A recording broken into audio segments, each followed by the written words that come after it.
I'm going to talk to you this afternoon about a current or ongoing series of work called Invisible Cities, which is a series of mosaic and cast concrete work. I haven't got any notes, so I'm just kind of speaking to this. So there might be some little pauses where you can just have a look at the slides. So it all started in 2010 when I got a Creative Scotland Research and Development Award, and I was lucky enough to go and do a short course at the Scuola Mosaicisti del Friuli, which is in Spilimbergo in the northeast of Italy, which was a pivotal moment in the development of my work. Spilimbergo is situated on the Tagliamento River, and the Tagliamento consists of a lot of limestone. So you can see here the river snakes down the centre of it, a lot of it running underground. But the pebbles from the Tagliamento are what a lot of the mosaicists used in Friuli to make mosaic from. And here you can see some of the same pebbles used in walls, and then also wood stacks, because it was quite a mountainous area. I was away for 7 weeks in a camper van, and I covered about 5,000 miles. It was an immersion in mosaic, and it enabled me to see mosaic everywhere, like you saw in the wood stack and so on. These are some of the drawings that I did whilst I was there, so using ink and watercolour and pencil, looking at wood stacks, arrangements of materials, the flow of the river, which kind of fed into the notion of andamento, which I was learning about in Spilimbergo. Obviously, when I was there, I was looking at a lot of contemporary mosaic, which is what really interested me. And I came across the architectural works of Giulio Canducci. And these are 2 pieces called Stelle, which are outside the gallery in Udine. And also the work of Marco De Luca. This is quite a small piece in the Crypta Respone in Ravenna, and he has a wonderful sort of understanding of material and of laying the mosaic and nuanced colour and so on. So really influential, both of their work on me. Also, the Venetian architect Carlo Scarpa, I came across his work for the first time and travelled by rail, bus and foot around the Veneto region to see his work. And for me, it was, again, another pivotal moment of seeing this beautiful, very simple, pared down aesthetic of concrete, but also with an attention to detail. When I returned, I was lucky enough to have an exhibition at the Italian Institute in Edinburgh, and had a selection of my photographs, which you saw before. And then these are some of the mosaic pieces that were made in response to that. So they're all called muro, which is the Italian word for wall, followed by another title, like this piece is graffite, so it's this sort of graphite quality from drawings. Like Scarpa, I became interested in a mix of materials, so the ordinary and the precious. So thinking of Scarpa's work, that would be concrete and gold leaf. And here I've got a mix of marble and gold leaf.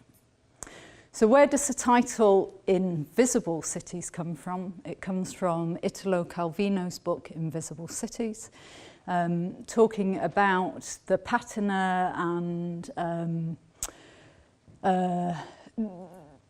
sort of what we don't see or what we absorb from when we're walking around in cities. So what I want to do is to make glimpses of the unseen visible, so hence the title Invisible Cities.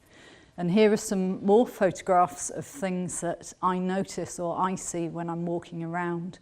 Often I have to walk back 100 feet to go and have a look at something which has stayed in my mind. So very particular arrangements appeal to me, staining on wall, combinations of different materials, colour, texture, mark.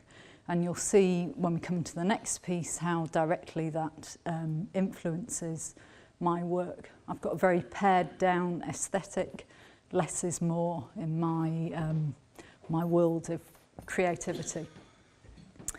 So this is the first of the concrete and mosaic pieces, which was in Visual Arts Scotland show last year in the Scottish National Galleries. And it's inspired by Carlo Scarpa's work in the Negozio Olivetti in St Mark's Square. Another piece actually inspired by some landscapes, so slightly different. But the kind of bluey glass, that sea-worn glass, and some of it is cut, so you've got the sandblasted edge showing, and some of it is cut through, so you get a highly reflective edge. 3 very small sketchbook-like collage pieces, which are about 18 centimetres, and they all are kind of resonance of, or resonant of place and sort of memories evoked by place. And the mixture of materials is terracotta, there's smalty, there's gold leaf. So right up to last month, I was lucky enough to be selected by Craft Scotland to show in the London Design Fair at the Craft and Design Pavilion. And these are 3 very new mosaic and cast concrete pieces. So this is the first one, Pavimento, and I was looking very much at thresholds and intersections, interfaces where one material meets another material, mark, colour. They're quite quiet pieces, quite reserved, quite pared down. Things that I love. I like distillation.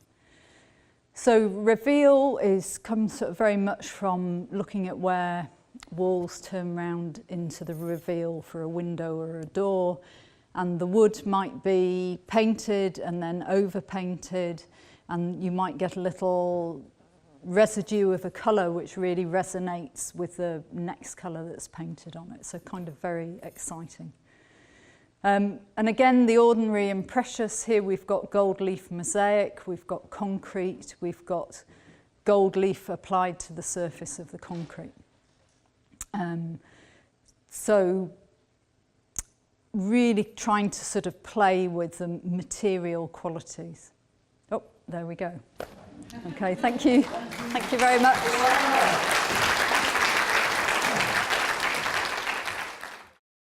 This talk is about the power of Mosaic to transform schools and communities. And I don't just mean transforming spaces, I mean transforming people.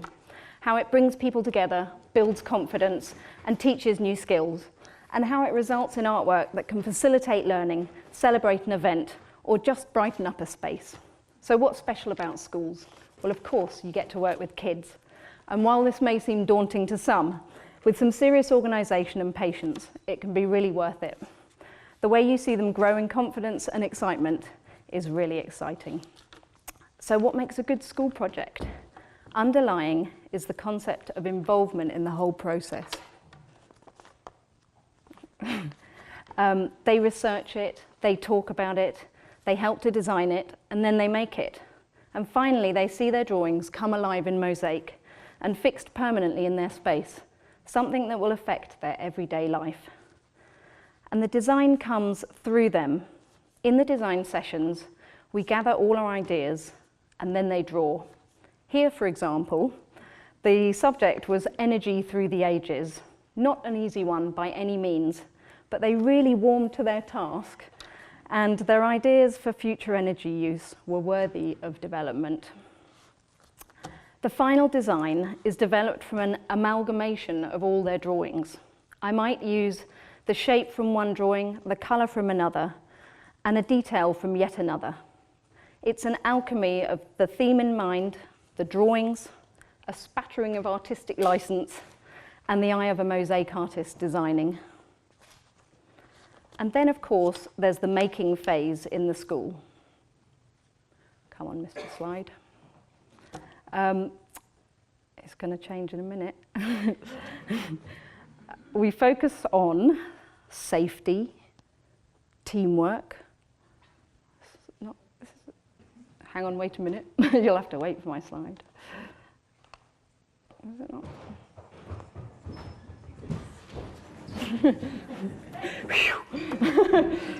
What's happened? Do I just need to forward them on? Okay. You shouldn't have to. All right, so this is the making phase in the school. We focus on safety, of course, teamwork and pair work to place, stick, and sometimes cut the tiles. They carry on where each group left off, so that it all becomes a collaboration, a real group effort. Do I need to forward them on my own? I think you might. Yeah, so, okay. So these basics support teaching in other subjects. And while they're learning these new skills and dealing with new materials, they're developing good practices for other subjects, discussing options, asking pertinent questions, but most of all, learning not to whine at me. And the success is tangible. Often children who don't get on in other subjects can excel in my class. And I feel lucky to be able to say to almost every child that they did a great job in my workshop. I mean, as a last resort, what child can't successfully smash up a tile? The workshops are open to all ages and abilities. Come on, workshops. We've run numerous workshops in special schools, amongst others, where with a simpler design and more considered activities, these children too can be part of this amazing process. And finally, we come to the installation phase. As it's more technical, you can see from this one that we were up 2 stories on a load of scaffolding. The children are not involved, but you can feel the excitement build as the piece goes up. If possible, we try and do an installation like this during a half term or during a holiday. And we try to cover it so that there's an element of surprise for the big reveal. A project can be developed around any theme, a centenary, a school life, or as a cross-curricular subject, a project that underlines learning in other subjects. Perhaps a science project, or like here, a timeline that reflects the history syllabus within the school. And it's a versatile medium. It's not just for walls, as you all know. Of course, it can be used on floors, sculptural forms, and furniture to great effect. Yes, that is my dog in the picture. She was just there for the installation. But it's the power of Mosaic to develop pride and ownership. They have a positive experience of collaboration with an outcome that they're proud of. And it's theirs. It's about them, it's from them, it's by them, and it's for them. These special needs children were empowered to do something way outside of their normal sphere of experience. And of course, it's not just schools that can benefit from this process. With careful design and planning, you can have fun at festivals. These festival goers worked collaboratively to make a piece that is installed in a public space. But watch out, crumbs, they're hectic. And the process works equally well with communities, forging new links and developing and celebrating diversity. Creekmouth Heritage Mosaic was commissioned to bring together a changing community in an area of ongoing development and flux. The mosaic includes both facts and oral histories printed onto tile to add another level of local heritage. Similarly, the mission of the Norwood Library Mosaic was to celebrate the diverse local community. Oral histories were collected from the older generation and used as inspiration for school children to draw. The local Polish group worked alongside faith groups and the community groups to celebrate all of their heritage together. And Rauna was a rundown ex-naval estate near Gosport. They just wanted to graffiti up the whole place. But to avoid encouraging graffiti on the estate, just the design day was done with a graffiti artist. And even the local copper was drawn in to take part. A brilliant way to forge better connections within the local community. We took their graffiti doodles and made them into mosaic, elevating the style. And all those naughty kids who we were told would never take part, they were banging on our door at 0900 hours, telling us we were late, and they worked hard all day, every day, and loved it. And I can't tell you how chuffed they were to see themselves in the paper. And so we come the full circle. Here is the energy mosaic completed. They collaborated and they were empowered. And they ended up with fabulous artwork that they were proud of, again, by them, for them. It's such a rewarding process. I can't tell you. I'm sure many of you know, but I encourage you to go forth and multiply the participants in your mosaics. Don't just sit at home in your studios and homes. Share it. Thanks for listening, and I'd be happy to say any questions.